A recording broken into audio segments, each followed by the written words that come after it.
One of our founding board members, Vera Ke Tribute, was one of the earliest founding members of the Canadian Ethnic Journalists and Writers Club, and now we are called the Canadian Ethnic Media Association.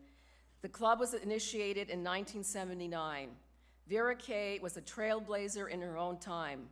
For those of you who knew her, and there are a few in the room, she was defiant, courageous, outspoken, and had a wild sense of humor. She had no problems in directing prime ministers, premiers, heads of state, how best to position for a photograph, and she documented all of our media activities throughout the years. Vera Ke Tribute sadly passed away at the age of 92 in late October. At our 41st Awards of Journalistic Excellence, it is quite poignant that we take this moment to remember, honor, and acknowledge her legacy, her energy, and contribution to this unique photojournalist. At a time when women were not that prominent in media, she made her presence known. Vera was there to move the pendulum forward, shake up the foundation, and frankly, just raise a bit of commotion.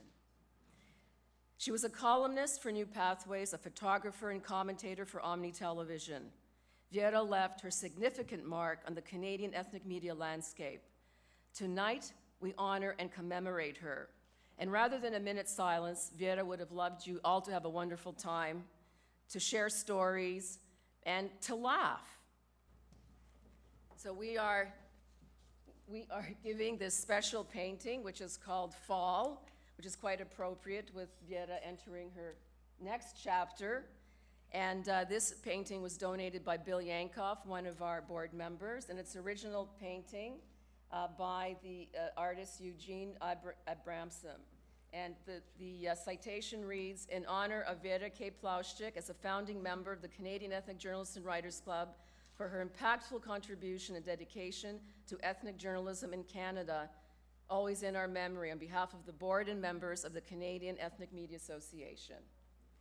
And also, this will be followed by Irene Chu, who also is presenting two of her books that she has written, and she will tell you a little bit about Vera and her books. Vera was my mentor. If you ever met her, you would never forget her. She was always full of laughter, full of energy, full of life. She is smaller than I am, but you would not miss her. With her camera, she directs to everybody, and we miss her.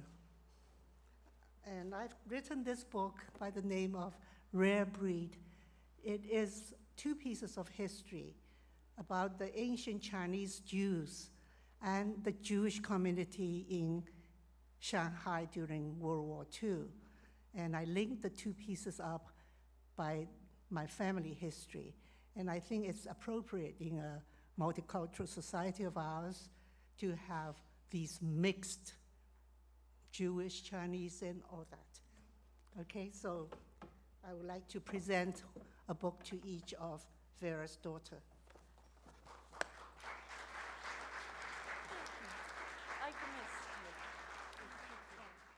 Ladies and gentlemen, members of the media, special guests, and friends of Vera Ke, on behalf of our entire family, please accept our heartfelt thanks for your generous tribute to our mother's memory and her journalistic contributions, not only as an active member of her own Ukrainian community, but as a proud representative of the ethnic media in Canada and the social fabric of Canadian life. We can all appreciate our mother's generation experienced historic times, trials, tribulations, discoveries, innovations, and joys that were unique. All of this impacted on who they became, and as a result, the determination and resilience they showed and how they participated as members of society. For our mother, being part of building community and capturing its creation were the drivers of her life. She was a voracious reader. Her whole approach to life is captured in the title of one of her favorite books, Be Bold. Vera was particularly dedicated in her efforts alongside the late founder of SEMA's predecessor, and her very good friend, Serhei Khmarasinyak, to giving voice to the ethnic media in Canada, raising its profile as a bona fide part of the professional journalistic community, and building bridges between the ethnic groups this media represents and Canadian society. She was a fierce and tireless promoter of freedom of expression and cross-cultural understanding. In her writing and her photography, she made one thing abundantly clear. We are all Canadians, and we are all part of the global village. We will forever treasure in our hearts the warmth with which you, her dear and treasured colleagues, have expressed your appreciation for her work and for how she touched people. And we hope that her buoyant personality, unique brand of humor, sharp pen, and critical lens are a legacy that remains part of SEMA's history for generations to come. Thank you.